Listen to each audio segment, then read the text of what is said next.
Muntik palang piliin ni Lebron ang Golden State. Nasaktan pa si Curry sa balita. Tara kwentuhan. Cavaliers at Heat, yan lang yung mga teams na akala natin pagdidesisyonan ni Lebron ngayon. Pero iba pala ang naging top 2 choices ni Lebron James bago siya mag-decide pumirma sa 76ers. Warriors at Philly pa lang yung pinagpipiliin niya before the decision according sa agent niya na si Rich Paul, mga idol.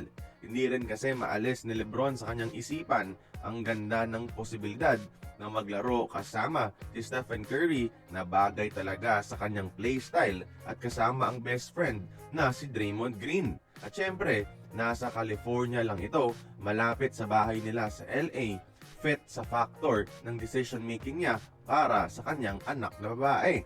Pero 1 AM, nag-decide na si Lebron na sa 76ers dahil mas malakas ang roster nila at mas may chance siya dito maging NBA champion sa ika-5 beses sa kanyang NBA career, mga idol. At yung balitang ito, mga idol, nalaman lang ni Stephen Curry habang naglalaro ng golf.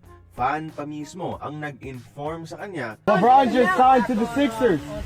At makikitang chinek kagad ni Steph ang kanyang cellphone para makonfirm. Speechless yung naging reaction ni Curry at parang nalungkot base sa kanyang body language, mga idol. Pati siya siguro nasayangan din sa oportunidad ng tandem nila ng nag-iisang hari ng NBA.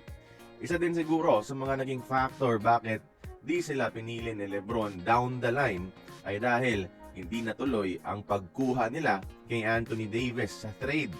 Kaya kayo, mga idol na Golden State Warriors fans, okay lang ba sa inyo na hindi sa inyo napunta si Lebron James? Join the conversation.